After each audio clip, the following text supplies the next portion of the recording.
Well,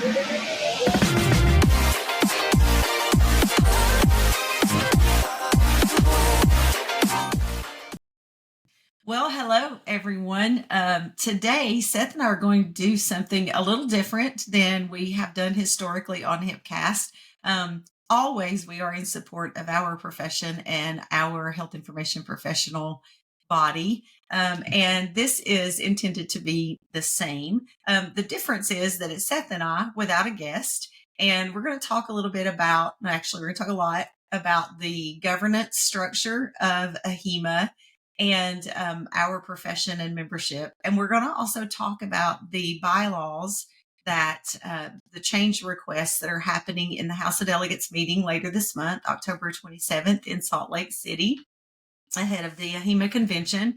And one note I want to add is that is an open meeting, meaning you can go in and if you're a member or even a public person, if you're signed up to be present and you have the right to be, registered for the meeting, you can actually go into the meeting and listen. Now, you have no voice unless you're a delegate. Delegates can discuss the issues and the delegates will vote. But you can go in even as a member and just sit and listen to the discussion. And I encourage you to do that if you're going to be around, because it will give you a view into how governance works, front row seat to how things get decided for our profession. So anyway, I'm excited about this. It's bylaws. So some people look at that and think, oh, that's boring, I'm not going to listen. And it is definitely meticulous and, it's down in the weeds of governance. But our goal here is just to highlight what those change requests are. No opinion either way, just here's what's happening with the AHIMA's House Delegates this month. And if this is something that the listeners like, if the professionals like hearing this, then we would like to know what else you want to hear from us from a governance structure or change perspective that maybe we can bring the news without providing opinion. That would be awesome. So, Seth, let's see. I definitely would love for you to kind of explain the bodies that govern the AHIMA profession and the operations of how we do AHIMA. But before we do that, what else would you like to add to the opening there? Yeah, I think you're spot on. The intent of this is to simply bring the message to the general membership of what's going on and what the House of Delegates will be voting on and working through. And they've had several meetings already with town halls that they're doing internally with the House of Delegates. And, we thought this would be just an opportunity to engage the general membership so everybody knows, hey, this is something that, one, you can volunteer for through your Component Association and you can be a part of. And this is what governs our profession as the HI profession. And that's kind of the role of the House of Delegates. The House of Delegates governs the profession. As part of that, the AHIMA Bylaws is under that purview. You also have the AHIMA board, which oversees the association and that piece of the pie. And then you have the CEO, which manages and oversees the operational side of the association. So you kind of have that balance of power, and it helps to spread that out across the three organizations or the three positions that the board and the House of Delegates and the CEO have. So it's a good thing, right? It's a positive. And the House of Delegates is a lot of fun. It's something that Shannan and I both were delegates. Okay. And sometimes it's tedious, sometimes it's fun. I think at one House of Delegates, I got up and I said that I was bringing sexy back. That was back when the Justin Timberlake song was on, and Tanya down in Florida said she named me Big Sexy, and that nickname has followed me for quite some time. So just always fun. But the House of Delegates is a great opportunity to serve your profession. And again, they govern the profession. They're looking at those type items, and the bylaws is in that. And This year's House of Delegates on October 27th in Salt Lake, just before the meeting, as Shannan mentioned, is going to be a busy one. Sometimes you have 1 or 2 bylaws revisions and a couple of other items. This year they have 10, so Yes, they are 10 on going to our be very list. busy. 10 So on our list. That's 10 right. on our list that we're aware of, that have gone through the process that's required. Also, I think it's important to note the board of directors for AHIMA also are voting members of the House of Delegates. Mhm. So that's an important, while they're separate in terms of their roles as far as the board and the House, the board of directors are also voting members of the House of Delegates. And the House of Delegates, the way I'll do a quick little explanation of the House of Delegates and how we decide how many members there are. And Seth, if I get this not quite right, you can straighten me out. But the House of Delegates are assigned by the number of members a component association has. So it's really important when you register or pay your dues every year for AHIMA and recertify. When you pay your membership dues, there's a default for, I think it still defaults to your state to say you're part of, in our case, Tennessee as our component association. You can change that and make it something else. So you can make it any state or territory that's available in the drop down box.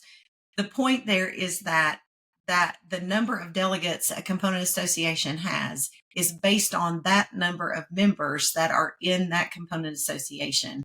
And so I think it is 1 delegate for every 500 members.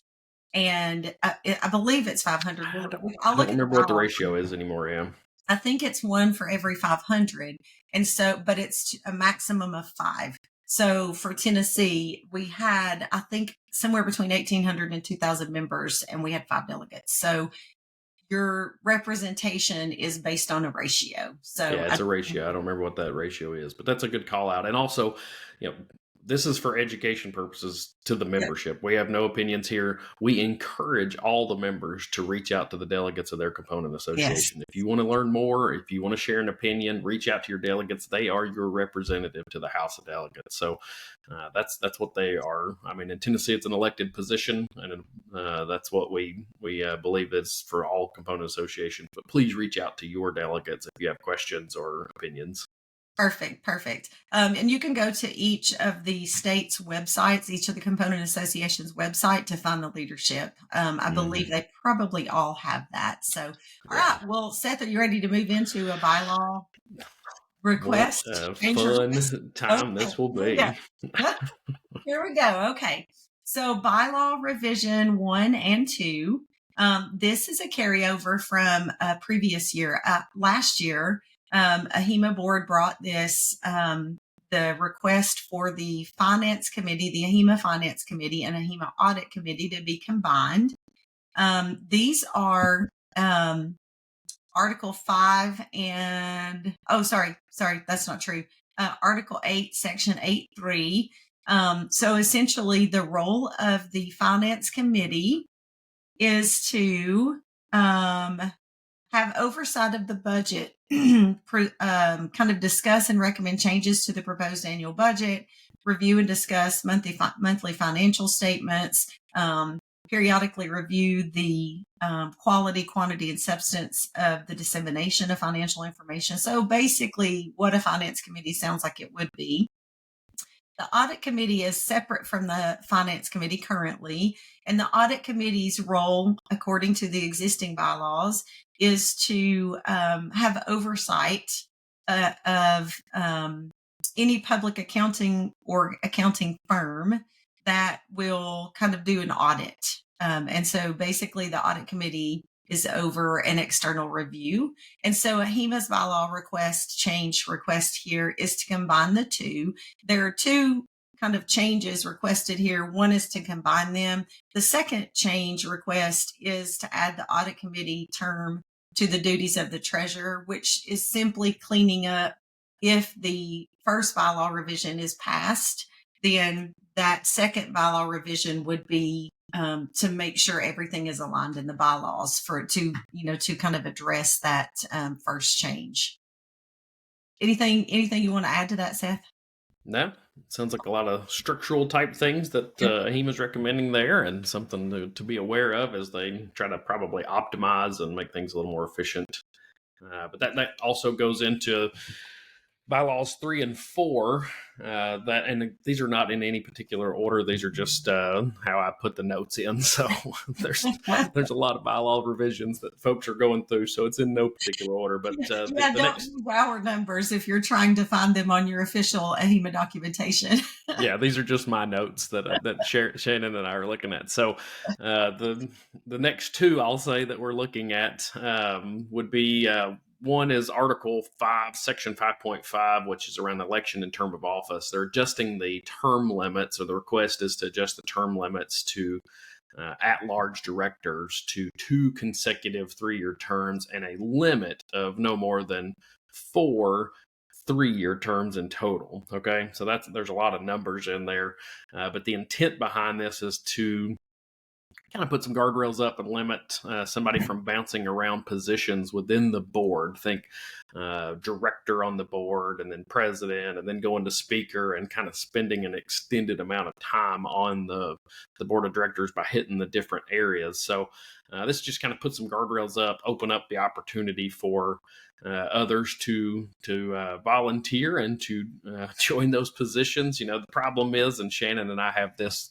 problem, is we're passionate people. Yes. We want to serve our profession, and once we get into one position, it's like, yeah, I could do that position. So folks end up being in positions for a long amount of time. So let's just kind of put some guardrails up to help allow opportunities for others and to get diversity of thought. The fourth bylaws revision, also from previous years, that came from, I believe the board, is Article 7, Section 7.5, in relation to the Speaker of the House of Delegates. Now, the Speaker of the House is elected by the House of Delegates, which is, this recommendation adds a term limit for the Speaker as ex officio with, did I say that right? Officio. Remember, we're Tennesseans, so we can say whatever we want.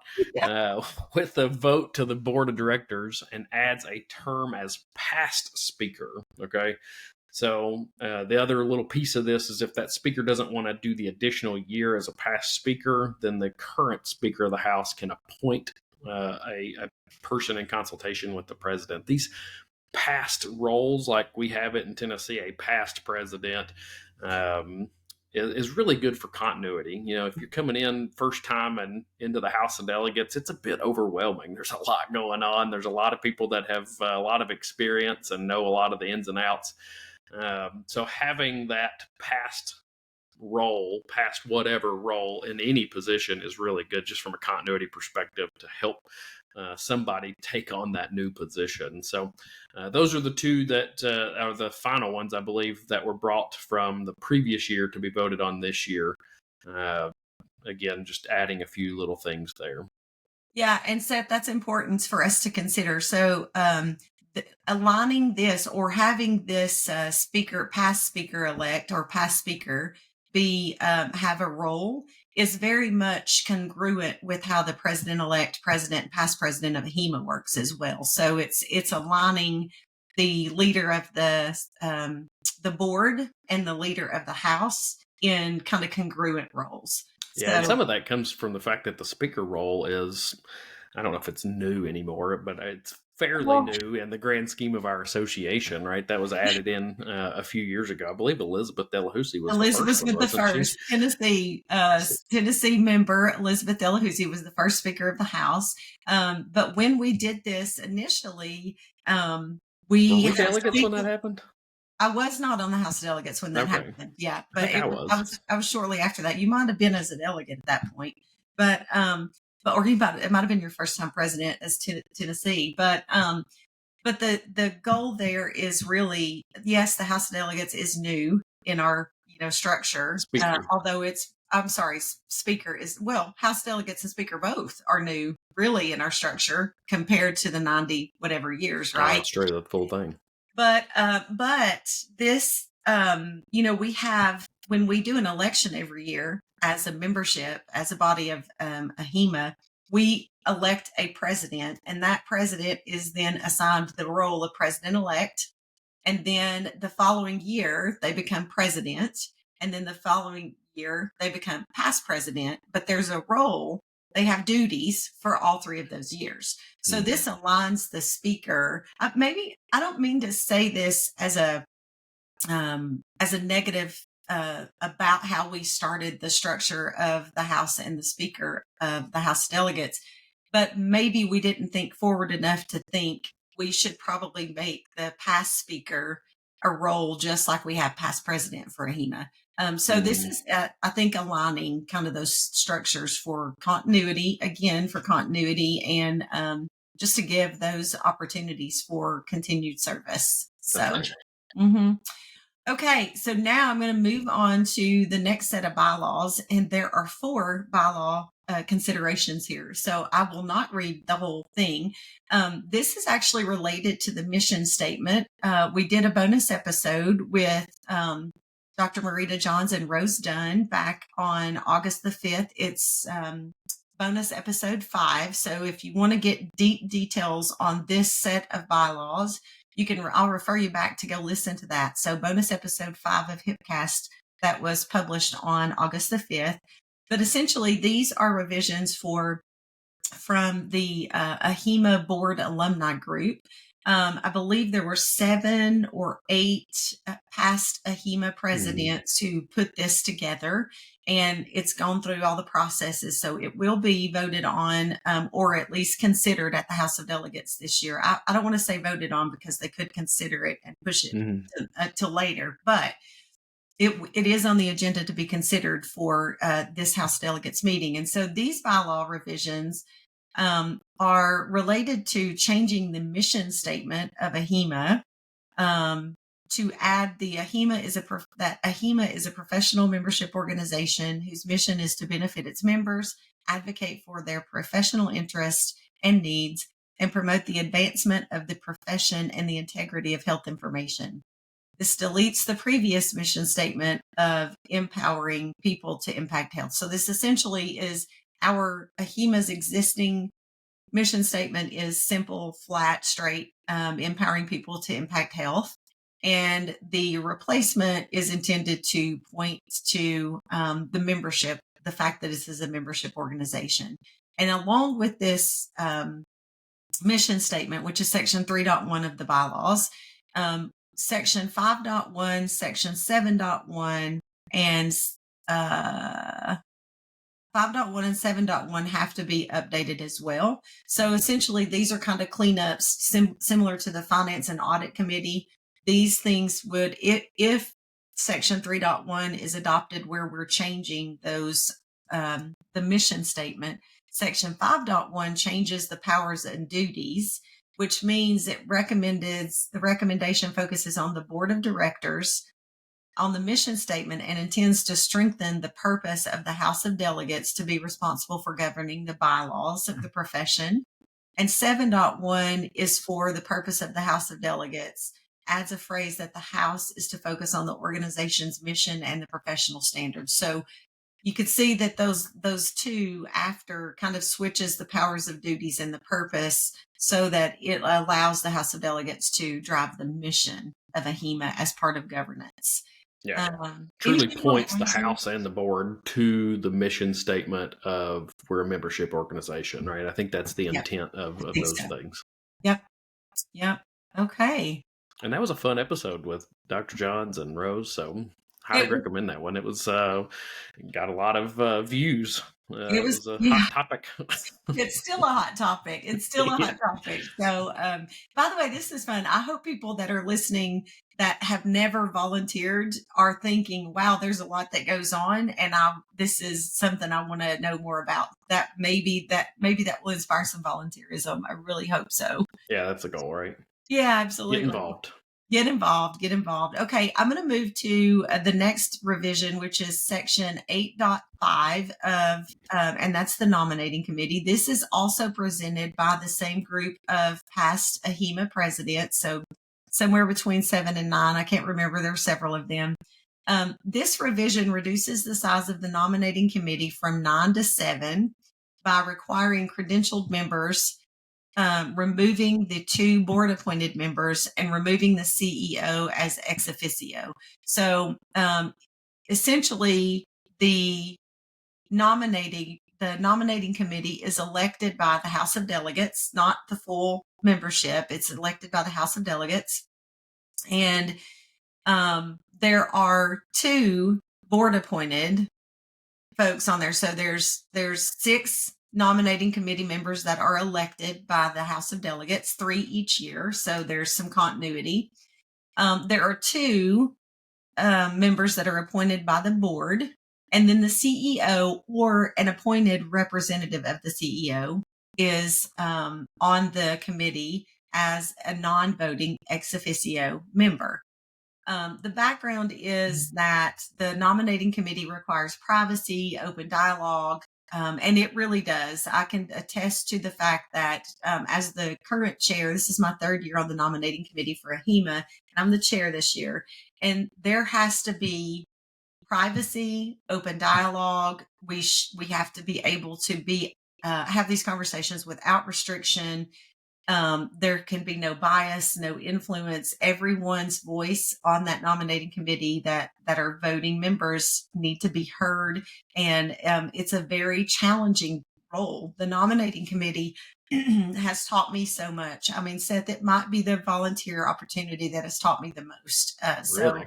it has been very eye-opening. So, and I have loved it, and I've been able to have incredibly healthy, challenging conversations with my peers in that group. I've been really fortunate to have 3 good years of professionals that debate passionately but respectfully. So the current committee membership includes those 2 board appointed folks, which there's I'll just read the way this is written. 2 individuals appointed and selected by the board and who may have an interest in promoting an existing board member or board composition that is inconsistent with the composition of membership or preferences. So there's a concern here about board involvement in appointing those members through the lens of the House voting for folks versus being appointed. And also the CEO is a current ex officio committee member, attending and participating in committee meetings and is silent. What that is silent means doesn't vote. So it's not that the CEO or their appointed person comes to the meeting and just sits silently. It just means that they're silent on a vote, that they're not allowed to vote. So this recommendation is to remove the 2 board appointed folks and to remove the CEO as an ex officio member. Seth, anything you want to? Yeah, I was going to say this revision's from the board alumni group as well. So Yes. very, incredible folks that are on that group that have looked at this and decided to bring this forward. So that's where this one's come from. Yeah. I apologize if I didn't say that at the top of this. This one is a House of Delegates kind of member focused board or bylaw change request as well.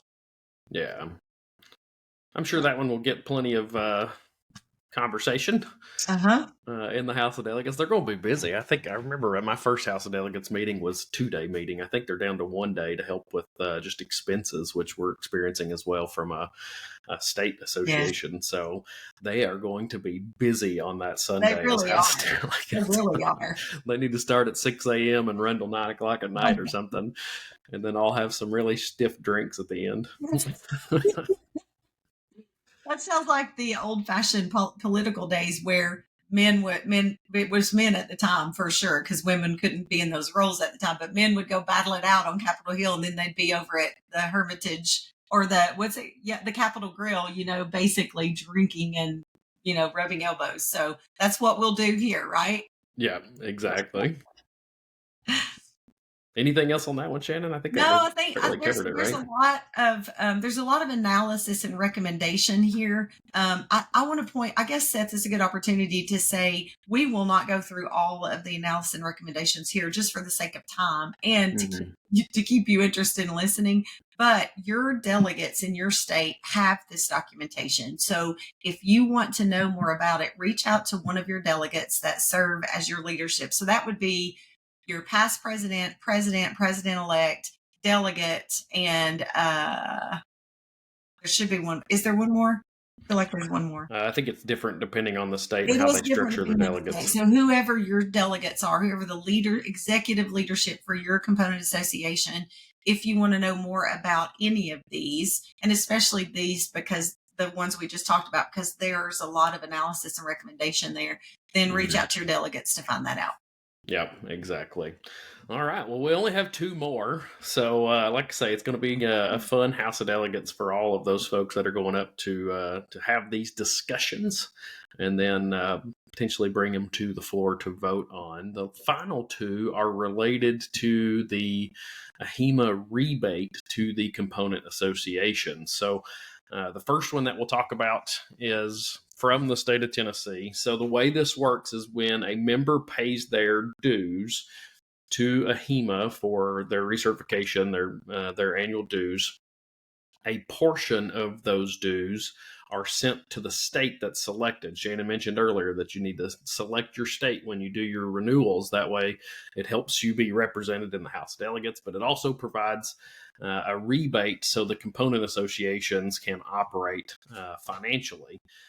So the proposal from the state of Tennessee is for in Article 12.6 around dues payment to component associations to increase the rebate percentage from 20% to 26%. That's with the goal of assisting the component associations with the increased cost in performing the duties of the component association. So, a little background: there was what was called a provisional rebate that was included from 2017 of 5.75% on top of the 20. So from 2017 until July 1 of 2024, AHIMA would pay 25.75% of that member's dues back to the component association to operate. That provisional was put in place when some of the membership models were changed, because there was some question of how that would affect the component associations, if education was changed or whatnot, and then also continued through some of the COVID stuff. The original intent was that would be kind of stepped back down to the 20%. Long story short, that didn't happen, but July 1, that was cut back to 20%. So Tennessee has asked the House to consider, since this lives within the bylaws, just making that a 26%. To our knowledge, that number has never been increased outside of the provisional in the time that rebate has been provided. So with expenses going up, to be able to send delegates to the meeting, to be able to send representatives to Hill Day for advocacy on behalf of the member, those type things, the request was to increase that and sort of help the states out. Now, Tennessee, we are very blessed in the state of Tennessee with incredible members and incredibly good, a large group of memberships. Our rebate is very good. It still doesn't cover all the cost that we have to operate, but there are other state associations or component associations that financially they're struggling, and it's going to be this is just a hope to be able to help and sort of even some of those things out as expenses have gone up. So that is on the table for consideration at the House. We hope that it comes to a vote. I know there was some concerns on some of the calls around would that just be passed down to the member, and when we did some simple math based on the number of members in the state of Tennessee, I think we came up with that it's roughly a $2 or $3 impact per member from that increase. So it's not a terrible impact, but it goes a long way in helping the component associations try to continue those efforts and advocating and sending folks to represent their state at the national level. Do you mean when you say impact to the member? Do you mean almost like a pass through from AHIMA if this passes, AHIMA goes up on membership dues? Is that what you mean? Well, I think that was some of the concern is Got would it. they do that? And, I think AHIMA needs to evaluate this as well from their Sure. own finance and budget perspective. They've been doing it for many, many years until this year, but, budgets are tight for them as well. So, Mhm. this is a combined effort for both the House to ask AHIMA also to evaluate. Can we do this, and can you help the component associations out since this has not been increased? Yeah, I'll get on a little bit of a sidetrack away from the bylaws for just a minute to discuss the membership decline as a huge impact on the financial viability. If we so let's just think about this from the emails you get from your component association or the education that your component association is able to provide, and your component association's annual meeting and those things. This budget item here that we're talking about with this rebate directly impacts a component association's ability to provide those things. So Mhm. and I want to talk about the decline in membership. So with the decline in membership, we get each component association, not we, but each component association gets less money back because you have less members, right? Um, but you're still, as a component association, you still need to provide that same education and those same opportunities, and so it becomes an a negative budget. You're upside down when you're trying to you want to try to provide the same quality and level of education and opportunities and volunteerism, like the delegates going to um, Hill Day to what do they call it now? Advocacy. Summit, yeah, Yeah, sorry, went back to but back in the anyway, old days. it's membership numbers. It's not only that we're asking for an additional or that THIMA, and what other state was it that signed? I believe Michigan seconded the Michigan proposal. second made the second for this, and there's a lot of delegate support for it. But it's not only the percentage increase; it's also AHIMA as part of their contribution here, finding ways to increase our membership to not only for our footprint but for our financial viability as an organization.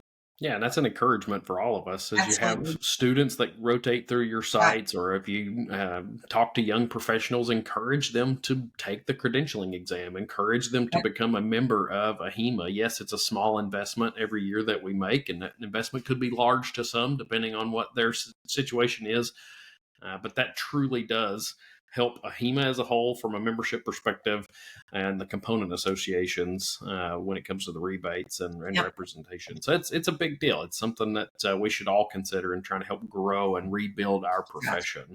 Yep. I will mention the final revision that's related to 12.6 as well, around the dues rebate is changing. It's from Missouri, which I love saying Mohima. I just think that's Mohima, fun. baby. Mohima.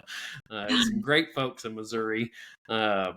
But they have asked for the language within 12.6 to be adjusted. I think the previous language stated that the rebate will be paid to the component associations over an annual period. They're asking it to be changed to clarify that it will be in monthly installments. Now, the Mhm. component associations sign an affiliation agreement with AHIMA every year. That language in that affiliation agreement says monthly installment. So the request from Mohim is just to make sure that those two align, and that everything is cohesive between the two documents that we operate under.